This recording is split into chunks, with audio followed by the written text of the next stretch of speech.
ou de vous présenter, si cela est nécessaire, Servane, qui est une ancienne élève de l'école normale supérieure, qui enseigne en classe préparatoire au lycée Malherbe de Caen, et qui a rédigé une thèse sous la direction de Laurent Thirouin, dont le titre était « Toucher le cœur, confrontation du théâtre et des pratiques de piété en France au XVIIe siècle ». Depuis, Servane a publié plusieurs articles sur le sujet et elle fait partie de la fine équipe autour de Tony Gerhardt qui participe à la célébration de chaque centaine d'années passant entre les différentes pièces de Racine depuis 2018. Donc vous allez retrouver très fréquemment Servane dans les années, les mois et les années à venir. Voilà.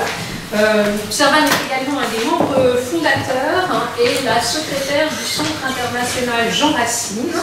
Et aujourd'hui, elle va nous parler va nous présenter une communication qui s'intitule « Jouer et prier, analyse comparée du traité sur la comédie et du traité sur la prière de Pierre Nicole ».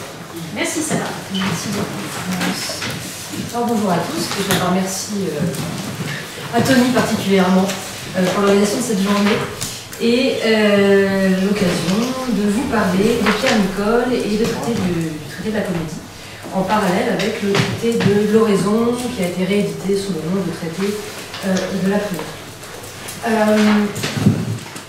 Comparer ces deux ouvrages, l'un publié en 67, donc le traité sur la comédie a été publié en 67, mais probablement écrit selon Laurent Thirouin dans son édition critique dès la fin des années 1650, avec le traité sur l'oraison publié en 1679 et réédité et augmenté plusieurs fois par la suite en traité de la prière, peut paraître une démarche étrange au premier abord, mais les entretiens que nous venons d'avoir montrent que vous êtes tout préparés à entendre cette comparaison. Quel peut être le point commun entre le théâtre et la prière, autrement encore appelé autrefois pratique de piété? Quel point commun entre deux ouvrages qui peuvent être publiés, qui sont publiés à 12 ans d'intervalle? Alors cette première comparaison a une justification philologique que malheureusement je n'ai pas pu approfondir, mais peut-être que le prédécesseur pourra le faire plus tard, parce qu'effectivement il y a ces deux textes, les deux textes initiaux sont construits contre deux personnes, deux textes. Alors, je m'appuie pour le dire sur les travaux de Laurent Thirouin, de Monique Brulin dans Le Verbe et la Voix, et sur un article de Bernard Chedezeau et un autre article de Jean-Robert Amogat, qui ont tous deux écrit sur Pierre Nicole et dans des articles qui sont disponibles sur le site des Amies Port-Royal. Alors ces deux textes ont été écrits contre les mêmes ennemis, à savoir Barcos et Desmarais de 520, qui ont l'un et l'autre écrit à la fois sur la prière et sur la comédie. Donc il faudrait approfondir ces textes de Barcos et de Desmarais de 520, même si je crois que l'un des textes de Barcos est perdu. Par ailleurs, les aventures éditoriales de ces deux textes signalent que la publication est bien postérieure à l'écriture, ce qui laisserait penser que l'écriture de ces deux textes n'est pas forcément si éloignée que ça. Mais la justification aujourd'hui tiendra surtout aux affirmations de Nicole lui-même, et je vous renvoie à la première citation, donc dans la citation numéro 1, qui est une citation du traité de la comédie. Nicole nous dit « On ne considère pas que la vie chrétienne... » Ah non, c'est pas... ça doit circuler, il y en a peut-être un autre. Vous en avez un? Non, pas de problème. Donc, on ne considère pas que la vie chrétienne doit être non seulement une imitation, mais une continuation de la vie de Jésus-Christ, puisque c'est son esprit qui doit agir en eux, et par eux, et imprimer dans leur cœur les mêmes sentiments qu'il a imprimés dans le cœur de Jésus-Christ. Si on regardait la vie chrétienne par cette vue, on connaîtrait aussitôt combien la comédie y est opposée. Autrement dit, c'est parce que l'on ne conçoit pas, ou que la plupart des gens autour de lui ne conçoivent pas assez la vie chrétienne comme une imitation de Jésus-Christ et comme un moyen d'imprimer dans son cœur les impressions que l'Esprit Saint a faites dans Jésus-Christ lui-même, que nous ne sommes pas capables de comprendre que la comédie est tout à fait incompatible avec la vie spirituelle. Notamment, c'est l'objet de cette communication est précisément de comprendre ce que ça signifie que imiter Jésus-Christ et que imprimer en soi, dans son cœur, des mouvements qui pourraient être ceux de l'Esprit Saint. Nicole explique tout à fait radicalement dans son traité de la comédie, dans le chapitre 1, que le métier de comédien est radicalement incompatible avec la vocation d'enfant de Dieu. Au chapitre 25 et suivant, il affirme que l'assistance au théâtre dissipe l'esprit de prière, dégoûte de la prière. Donc, ma communication s'appelle Jouer et prier. Je rajouterai assister, puisque je traiterai aussi du cas du spectateur. Et j'essaierai donc de comprendre quelle est la radicalité de Nicole et quelle anthropologie et quelle conception de la dévotion explique sa critique anti-théâtre. Dans un premier temps, nous décrirons la conception de la prière, puis nous expliquerons en quoi, et vous allez vite comprendre pourquoi, le comédien sera par conséquent, selon lui, inapte à prier, et radicalement se damne lui-même. Et dans un troisième temps, pourquoi assister à la comédie dissipe, avec cette expression étrange de dissiper, l'esprit de prière. Donc, premier temps, prier. Alors, prier pour Nicole, c'est... il voit le croyant comme une sorte de... Alors, il ne le dit pas comme ça, mais ça, ce sera mes propres mots, comme un comédien existentiel qui élit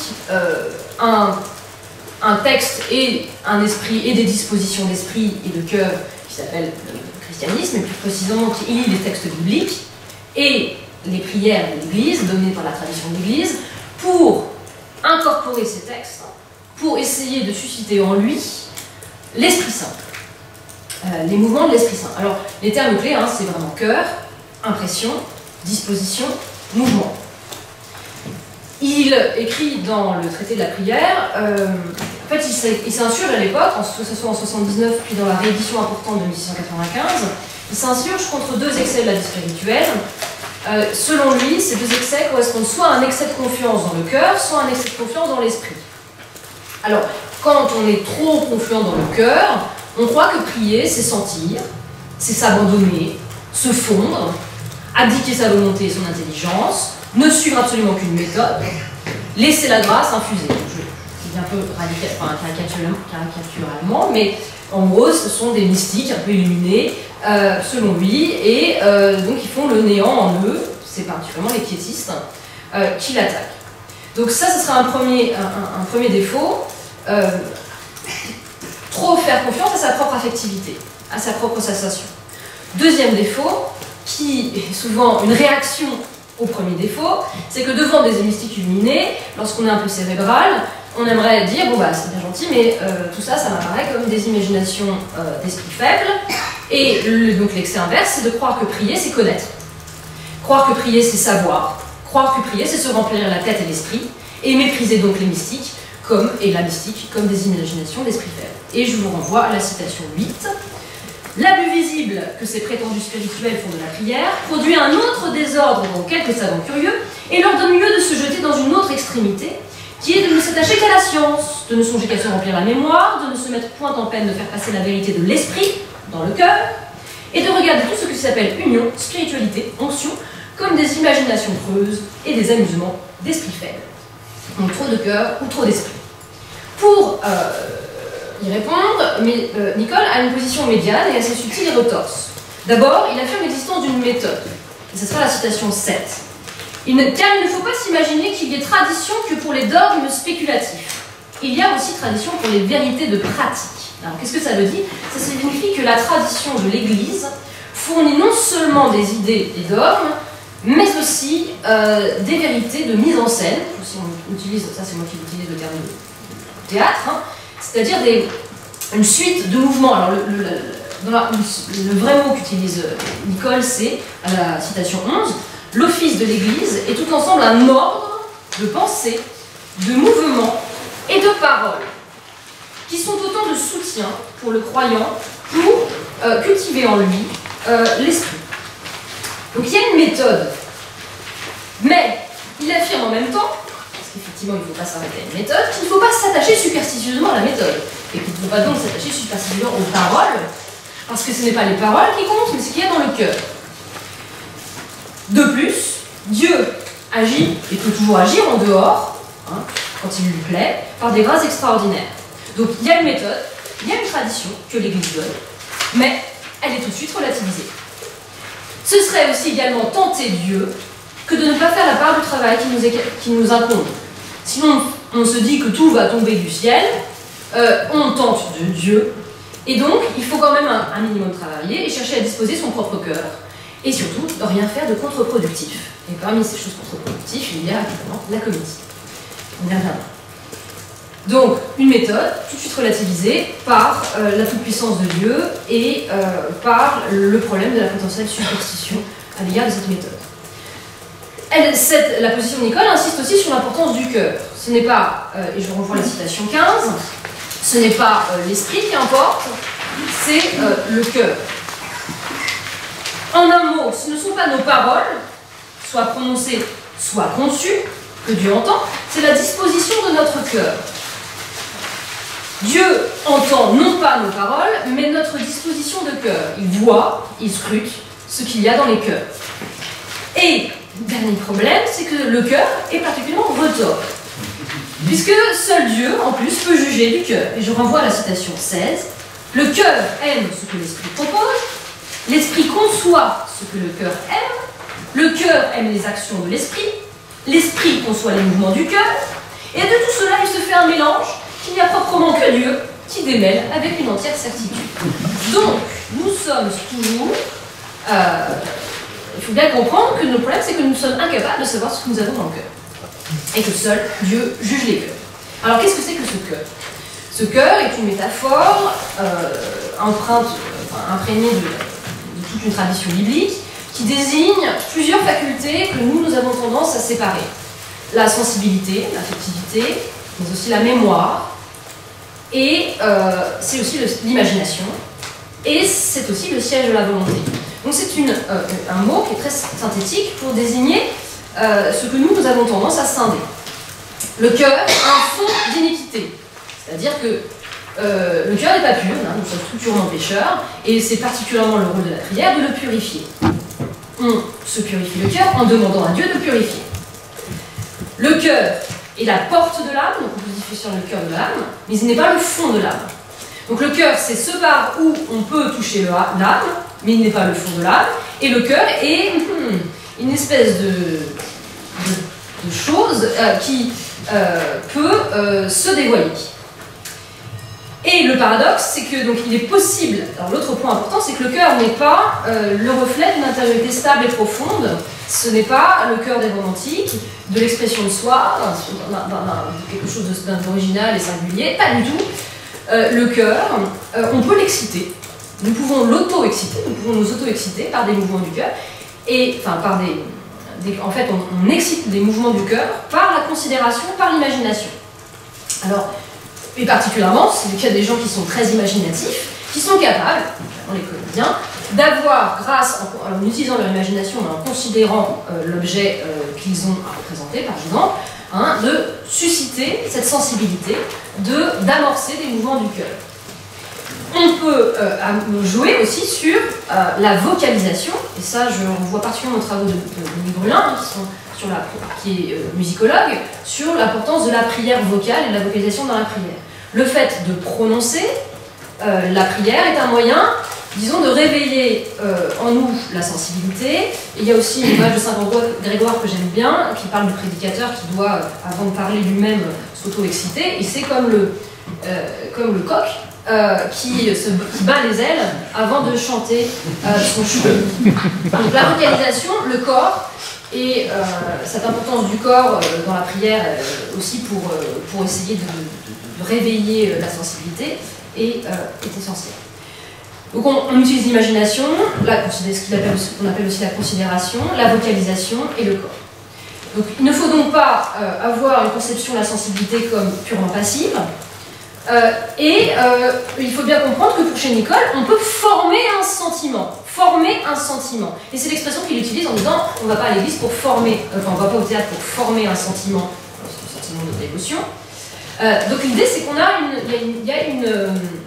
une activité possible pour agir sur notre propre cœur. Le mot-clé qui va avec le mot cœur, c'est le mot imprimé. Imprimé, terme impression, qui se retrouve à la fois pour parler de la prière et à la fois pour parler du théâtre. Et je rappelle que Laurent-Thirouin développe tout un passage sur les impressions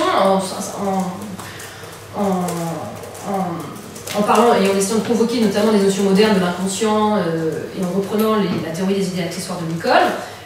Mais en fait, il se trouve que l'impression, hein, c'est pas seulement, ça ne concerne pas seulement des idées potentiellement néfastes que nous apporte le théâtre, même de mettre des idées subliminales ou des idéologies un peu clandestines que transmettre le théâtre, mais le terme est utilisé aussi positivement, hein, pour parler de la prière et des mouvements de l'Esprit Saint. L'enjeu, c'est de pouvoir imprimer dans son cœur, de faire en sorte que Dieu imprime le cœur, les mouvements de l'Esprit Saint. Évidemment, vous allez me dire, mais la grâce elle tombe quand elle veut, c'est vrai, mais donc à quoi sert la prière? Est-ce que c'est vraiment convoquer l'Esprit Saint comme ça, en claquant des doigts? Non. Nicole n'est pas aussi inconséquent avec l'histoire de la grâce. La prière est un moyen de disposer le cœur à recevoir les impressions de l'Esprit Saint. Donc l'autre terme, c'est le mot disposition qui est essentiel. Disposer. De même, le mot disposition, c'est le mot qui est utilisé pour parler des cérémonies par opposition au sacrement.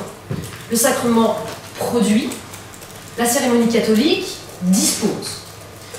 La cérémonie est en deçà du sacrement, c'est un rituel extérieur, donc c'est de l'extériorité, qui a pour vertu, au moins, elle ne peut pas sauver, elle va donner la grâce, elle peut pas, mais la cérémonie a le vertu de disposer à recevoir. Et il faut donc que le cœur soit imprimé à ce temps, ou que Dieu encore grave dans le cœur son image et ses impressions. Et ce sera la citation 23. Le lieu de la vérité n'est pas l'esprit, mais le cœur. C'est où elle doit être écrite par le Saint-Esprit. Elle n'est que la loi ancienne lorsqu'elle n'est que dans l'esprit. Mais elle devient loi nouvelle et évangélique lorsqu'elle est gravée dans le cœur. Nous ne sommes que juifs en la connaissant, mais nous sommes chrétiens en l'aimant. Ainsi, il faut beaucoup plus tendre à l'aimer qu'à la connaître. Et pour cela, en la méditant, il faut tâcher de lui ouvrir son cœur. Il faut prier Dieu qu'il l'y grave par son esprit et se tenir devant lui comme un vase ouvert pour l'y recevoir et comme une table rase, afin qu'il l'y imprime. Pour ce faire, donc, pour se disposer, l'Église nous fournit aux fidèles des vérités de tradition, un assemblage de pensées, de paroles et de mouvements. Pensées, paroles et mouvements. Elle propose un ordre, elle propose un contenu, elle propose des modalités. Alors je renvoie aux citations 9, 10 et 11. Alors, car l'Église ayant non seulement, citation 9, car l'Église ayant non seulement toujours prié, mais ayant toujours prié publiquement et en commun dans un ordre réglé avec des paroles précises, on apprend de ces prières communes quelles doivent être les prières particulières, puisqu'il est clair qu'on ne doit demander ni désirer en particulier que ce que l'on demande et que l'on désire en commun avec tout le corps des fidèles, et que nos prières secrètes ne doivent être que la continuation de nos prières publiques. Important ici, puisque la question c'est que la prière publique elle peut être privée, et la prière privée, on pourrait tenter de penser que c'est un dialogue facile avec Dieu, on tutoie, et on fait semblant, enfin on fait pas semblant, pardon, on reviendra sur le semblant aussi, on peut faire semblant, mais qui n'est pas un semblant total. C'est pas un dialogue spontané. L'enjeu, parce que le problème du dialogue spontané, c'est qu'il peut vous mener à croire que ce que vous imaginez est un mouvement de l'Esprit Saint. Donc l'une des manières d'essayer de juguler cette illusion, en tout cas de la prévenir, c'est effectivement de s'en tenir à ce que l'Église fournit, et aussi de considérer que tout ce qu'on peut demander, on pourrait toujours le demander publiquement tous ensemble. Déjà, si on commençait à ça, il y a beaucoup de demandes qu'on ne ferait plus, parce qu'on se rendrait bien compte que c'est contradictoire avec l'intérêt d'autrui. Donc il y a particulièrement les textes essentiels, hein, qui sont des réservoirs d'Esprit Saint. C'est le Notre Père, puisqu'ils ont été liés par Jésus lui-même, et c'est aussi les psaumes, qui sont, disons, l'empreinte de la relation du père au fils et où existe, et qu'il n'y a plus qu'à actualiser en le disant, les mouvements de l'Esprit Saint. Même s'il ne faut pas s'attacher à la parole seule, que elle est à la fois un lieu possible d'émergence de l'Esprit Saint, mais c'est pas automatique. Donc que reste-t-il aux croyants? Il lui faut essayer de recevoir la grâce et entretenir en lui la possibilité d'accueillir l'Esprit Saint. Et pour cela, il doit prier continuellement, selon Nicole. Et c'est pour ça qu'il y a une régularité dans la prière. Et c'est l'image qui est souvent utilisée, c'est celle du feu. Donc de même qu'il fallait toujours que le feu dans l'ancienne loi soit nourri par du petit bois sur l'autel, de même, il faut nourrir en soi sa foi régulièrement en priant. La prière évite la foi. Celui qui prie peu, croit peu. Celui qui croit beaucoup, prie beaucoup. Et la prière, vous allez me dire, on ne peut pas toujours prier. Effectivement, il y a deux types de prière. Il y a la prière active et il y a la prière continuelle, qui est une manière d'avoir toujours Dieu en tête et de ne faire que des choses qu'on peut offrir à Dieu sous le regard de Dieu. Et ça va être l'un des arguments de Nicole, c'est qu'on ne peut pas faire de la comédie sous le regard de Dieu. On y reviendra. Donc la prière, c'est un exercice d'imagination qui consiste à rendre présent Dieu dans son attention, dans son esprit, dans son cœur. Il faut noter, comme je vous le disais, c'est l'importance de la vocalisation pour essayer de susciter cette présence. Il faut bien noter que Nicole assume totalement la possibilité que les mots nous devancent le cœur. C'est-à-dire il assume totalement la possibilité que la parole que nous allons prononcer ne naisse pas d'une affection sincère ou d'un sentiment préalable. Regardons la citation 22. Mais pourvu qu'on ait soin d'éviter cette illusion, on ne saurait justement blâmer qu'après avoir considéré une vérité ou un mystère, après nous en être servis comme d'un flambeau pour découvrir nos obligations et nos défauts, nous tâchions de concevoir des idées vives des mouvements que ces objets devraient produire, et que nous les exprimions par des paroles intérieures comme si nous les ressentions. Peut-être les avons-nous en effet, peut-être ne les avons-nous pas, mais il est toujours utile de pratiquer un moyen qui est de lui-même propre à les faire naître, comme il est utile de prononcer des psaumes pleins de saintes affections pour tâcher d'imprimer ces affections dans son cœur. Donc, soit le sentiment précède la parole, mais si le sentiment n'est pas là, il n'y a pas à craindre, ce n'est pas grave, on peut toujours prononcer des paroles qu'on ne ressent pas totalement. Au contraire, la prière est là pour nous avertir de ce que nous devons désirer. Et là, la conception est très augustinienne, et elle renvoie à la lettre approba d'Augustin, qui est la dernière citation, dernière page, puisque Augustin relève le paradoxe qui est que Dieu préconise de prier par des paroles, alors que ce ne sont pas les paroles qui nous importent, et qu'en plus il sait déjà ce qu'on a dans le cœur et dans l'esprit. Alors pourquoi est-ce qu'il faut qu'on prie, puisqu'il sait déjà tout? Est-ce qu'on a besoin d'avertir? Non, on ne prie pas pour informer Dieu de quoi que ce soit. Pourquoi Dieu le fait-il, lui qui sait ce qui nous est nécessaire avant que nous le lui demandions? La question pourrait être troublante. Si nous comprenions que notre Seigneur et notre Dieu veut non pas que lui soit manifestée notre volonté, qu'il ne peut ignorer, mais que s'exerce dans la prière notre désir, lequel nous permettra de recevoir le don qu'il nous réserve. Car c'est chose fort grande que ce don, et nous sommes petits et étroits pour le recevoir. Aussi nous est-il dit, dilatez vos cœurs, ne portez pas un même joug avec les fidèles. Ainsi dans la foi, l'espérance, la charité, par le continuel désir, nous prions toujours. Et si nous formulons aussi avec des mots notre demande à Dieu, à heure fixe, à intervalles déterminés, nous le faisons pour nous avertir nous-mêmes par ces signes concrets et pour nous révéler à nous-mêmes le progrès que nous avons fait dans ce désir et nous exciter plus vivement à l'accroître. Autrement dit, on prie pour essayer de nourrir en nous le désir de Dieu, même si ce désir est petit, même si ce désir est tiède. Ce qui nous frappe,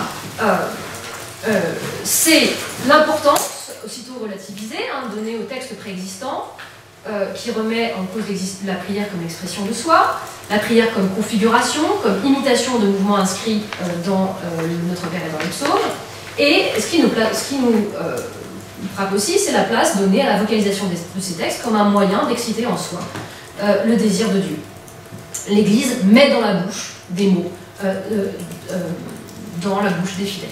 On comprend mieux pourquoi le comédien, selon Nicole, se damne lui-même. Et j'en viens à ma deuxième partie. Jouer, pour Nicole, c'est détourner cette capacité d'auto-excitation du cœur par l'appropriation d'une parole, non pas en vue de se disposer à recevoir le ciel, mais bien pour des choses terrestres. La conception du jeu de l'acteur chez Nicole n'est pas du tout diderottienne. Il n'y a pas de distance. Pour représenter une passion, le comédien doit sentir quelque chose, en sentir quelque chose, pas forcément tout naturellement. Il doit à la fois se pénétrer des idées évoquées par le rôle, mais surtout des mouvements inscrits dans le texte lui-même. Et je vous renvoie au chapitre 1 du traité de la comédie. Le comédien a en quelque sorte le même rapport avec son texte que le croyant avec son psaume. Il use des mêmes ressorts de la sensibilité humaine, il use de sa capacité à exciter dans son propre cœur des mouvements par l'imagination, puisqu'il s'imagine qu'il est dans le rôle, mais aussi par l'engagement du corps et de la voix. Pour Nicole, dans le chapitre 1,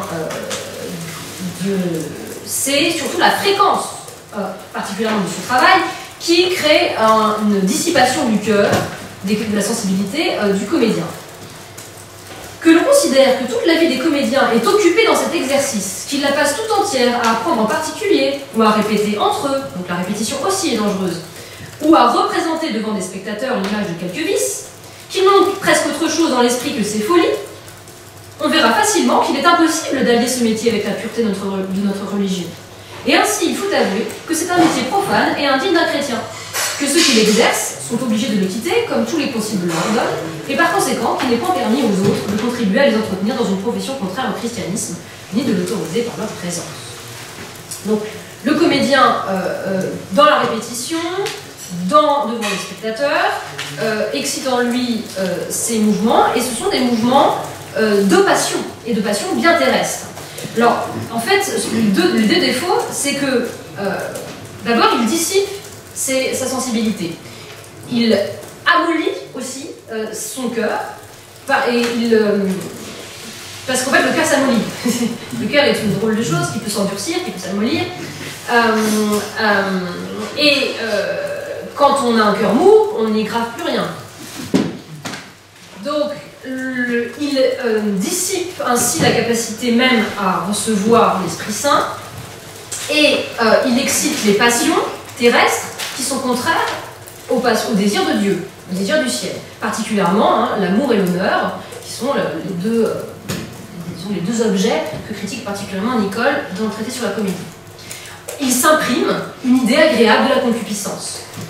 Vous me direz, Nicole envisageait un croyant qui se joue la comédie à lui-même, et il nous dit même, dans une citation que je n'ai pas citée, qu'on peut très bien se tromper quand on prie, on peut tout à fait trouver ça agréable, s'arrêter à ce petit plaisir, on se dit, on est un dévot, ça nous plaît, le personnage nous plaît, on se regarde priant, et donc, en fait, ce n'est pas une bonne prière, mais on peut très bien être son propre dupe, aimer la sensation agréable que la prière nous donne, et croire que l'Esprit Saint agit, et puis ne pas agir en chrétien. Le critère final, c'est vraiment les actes. Le cœur n'est pas suffisant non plus. Donc on peut imaginer, on pourrait peut-être imaginer un comédien qui ait la capacité de s'auto-regarder, de se regarder pendant qu'il joue, et d'avoir une certaine distance. Nicole, dans la citation 18, j'avance un peu vite parce que je suis un peu en retard, la citation 18 nous montre il dit même qu'un prédicateur peut avoir une satisfaction d'amour-propre, il est habité d'une certaine passion, d'un mouvement de l'Esprit Saint qu'il prend pour l'Esprit Saint, il a des belles idées, tout d'un coup le voilà bon orateur, il se flatte lui-même, et donc on peut tout à fait imaginer que le cœur là se dévoie et se regarde. Alors, les développements d'ailleurs bien ultérieurs de Stanislavski dans la formation de l'acteur critiquent particulièrement les acteurs qui cherchent à plaire via le rôle, qui cherchent à montrer qu'ils ont des petites mains et des jolis pieds, plutôt que de se consacrer au rôle. La conception de Stanislavski est assez sacrificielle sur ce point, c'est-à-dire qu'il critique l'amour-propre de l'acteur en invitant à finalement au contraire à se sacrifier pour l'art et pour incarner le rôle. Donc on pourrait imaginer un sacrifice d'amour-propre chez le comédien. Mais pour Nicole, il y a manifestement une asymétrie. Une asymétrie dans les passions terrestres, entre les passions terrestres et les passions célestes. C'est-à-dire que nous sommes beaucoup plus enclins à imprimer notre cœur par les passions terrestres.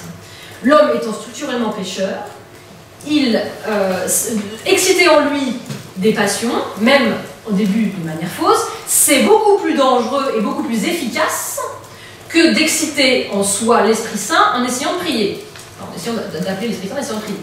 Parce que, tout simplement, quand on exerce la sensibilité du côté des choses terrestres, on suit notre pente naturelle.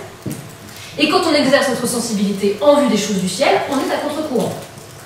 On va contre notre pente naturelle. Donc il y a une asymétrie dans la puissance de, de ce phénomène. Ensuite, il y a, chez Nicole, on pourrait imaginer qu'il pourrait nous répondre que ce n'est pas tout à fait contradictoire pour le comédien de s'abandonner à la fois à son rôle, d'aimer ce qu'il ressent, et non l'objet fictif qu'il est censé aimer, et chercher à plaire au public. Parce que précisément, le comédien cultive la structure pécheresse, c'est-à-dire qu'il cultive le fait que nous ne sommes pas coïncidents à nous, que nous ne coïncidons pas à nous-mêmes, que nous ne savons jamais vraiment où est notre cœur. Et au lieu que le croyant essaye de se réunifier dans et au sein des mouvements de l'Esprit Saint, qui est censé en fait finalement nous faire retrouver notre première nature, le comédien, lui, joue du malentendu, ne cesse de jouer de la duplicité, et donc il peut y avoir du plaisir à représenter totalement son rôle, du plaisir et de se perdre dans son rôle, mais aussi un plaisir d'amour propre qui tient aussi au plaisir de sentir. Et c'est tout à fait ce que dit Augustin, hein. On peut aimer, donc le comédien aime aimer quand il représente quelqu'un qui aime. Il exerce donc sa sensibilité de manière dévoyée pour Nicole, et loin d'en tirer une potentielle sagesse, on pourrait imaginer que le comédien, au contraire, devient le spécialiste de la distanciation à l'égard de la passion. Au lieu d'en gagner une grande maîtrise, une relativisation à l'égard des plaisirs de la vie, puisqu'il représente en général aussi les conséquences funestes, selon Nicole, il entretient en lui la structure d'amour-propre du pécheur. Mais cette mauvaise impression, et je termine sur le troisième volet de mon exposé, cette mauvaise impression laissée par la comédie touche non seulement le comédien, mais aussi le spectateur. Assister à la comédie, c'est compromettre en soi la capacité d'attention dans la prière et la possibilité d'impression des mouvements de l'Esprit Saint. Pour Nicole, la comédie affecte l'imagination, notre capacité à considérer les choses saintes, mais aussi l'affectivité, notre cœur. Donc, d'un premier temps, elle dissipe notre capacité d'attention. De même qu'aujourd'hui, on pourrait dire que les écrans dissipent notre capacité d'attention, de même, Nicole dirait, le théâtre nous fait prendre des habitudes de concentration et d'attention qui sont néfastes pour l'exercice de la prière. Et là, c'est important de voir que Nicole n'est pas seule, hein, il y a Suffren avant lui et d'autres penseurs qui l'ont dit, c'est que la difficulté, c'est d'arriver à l'autel de la messe, le dimanche, avec les bonnes dispositions d'esprit et avec la bonne capacité d'attention et de concentration. Or, nous sommes envahis de distractions. Nous sommes envahis par les distractions de la vie matérielle, des soucis, et donc on arrive à l'autel avec les affaires, le bébé qui ne s'est pas endormi, et tous les problèmes de la vie quotidienne. La différence, par contre, essentielle, c'est qu'il y a des distractions utiles, des distractions inévitables, et des distractions qu'on peut éviter. Et parmi ces distractions évitables, il y a la comédie. Donc, premier problème, elle distrait, elle compromet notre capacité d'attention, et quand Nicole nous demande de reconnaître qu'il n'y a rien de plus qu'on arrive avec des mauvaises pensées dans la prière quand on sort des spectacles. Mais pas des mauvaises pensées, il ne faut pas penser tout de suite des pensées libriques, mais simplement que ça crée des parasites. Parasites pour la concentration. Donc je vous renvoie à la citation 25. Car comme il faut prier toujours, pour prier, comme il faut un certain temps, il faut aussi consacrer certain temps à la prière pour disposer son esprit à prier toujours. Mais il y a beaucoup de différences entre ces deux sortes de prières. L'oraison particulière renferme une cessation de toutes autres actions, une application entière de l'esprit et du cœur à Dieu. Mais l'oraison, qui doit être continuelle, doit être jointe à nos autres occupations. Elle n'empêche pas notre esprit de s'appliquer aux affaires, mais seulement de s'y livrer, de s'y abandonner. Elle ne retranche que les pensées inutiles, et à l'égard de celles qui sont utiles, elle ne fait qu'en modérer l'impression, de peur qu'elles ne s'emparent ni pleinement de l'esprit, qu'elles en bannissent le souvenir de Dieu. Ainsi, cette oraison continuelle n'est autre chose que ce qu'on appelle l'exercice de la présence de Dieu et la pratique de la vigilance chrétienne qui empêche l'esprit de se dissiper et de se répandre trop au dehors, qui joint à toutes les actions une vue secrète de Dieu et un désir de lui plaire et qui nous fait recourir sans cesse à lui par des regards secrets. Et, en la mettant en parallèle à la citation 6, ce sont d'étranges prières que celles que l'on fait en sortant de ces spectacles, ayant la tête pleine de toutes les folies qu'on y a vues. L'on ne se peut pas procurer à soi-même l'esprit de prière, ni cette sainte ardeur qui s'excite quand il plaît à Dieu par la méditation. Et it meditatione mea exarpescet ignis, pardon. Mais le moins que l'on puisse faire est de n'y mettre pas d'obstacle et d'empêchement en faisant volontairement ce qui est directement contraire à cet esprit. Donc quand on va à la messe la veille du dimanche, on fait exprès de ne pas avoir quand on va au théâtre la veille du dimanche, on fait exprès de ne pas avoir la qualité de cœur nécessaire à l'assistance à la messe. Pour revenir oui. Alors, donc elle empêche, et juste petit point, elle empêche aussi Nicole prétend qu'on ne peut pas penser à Dieu à la comédie, au théâtre. Ce qui est contraire notamment aux jésuites qui pensent qu'on peut, même dans le divertissement le plus complet, enfin, le plus éloigné a priori de Dieu, justement, par un effet d'inversion, on peut se mettre à penser à la mort, on peut se mettre à penser à Dieu. Mais Nicole est beaucoup moins optimiste. Rien ne nous porte à penser à Dieu au théâtre, donc on n'y pense pas.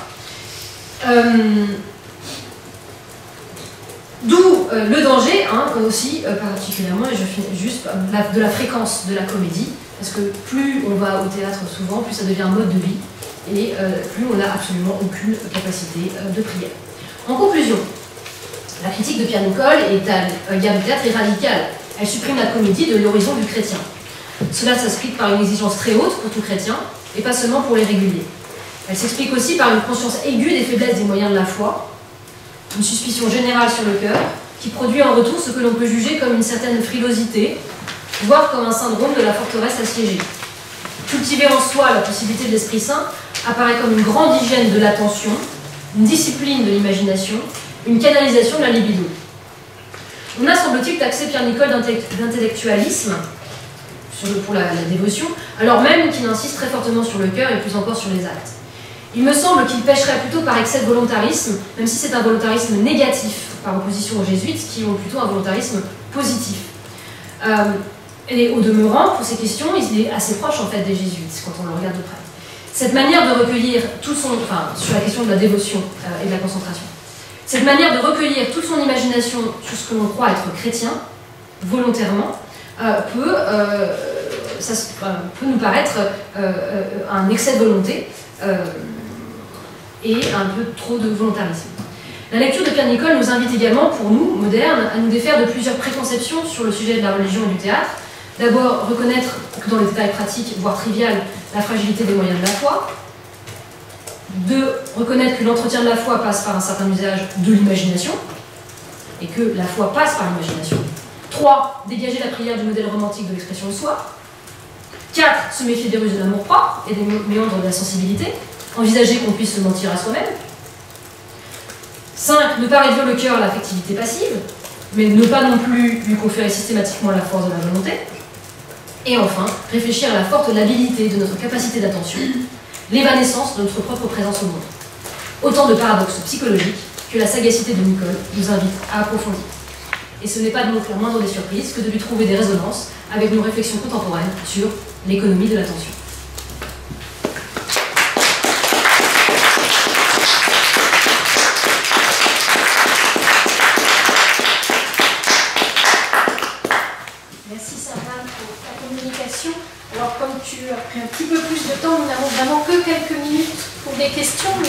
j'imagine qu'il y en a, oui. Très rapidement, merci. Juste une question.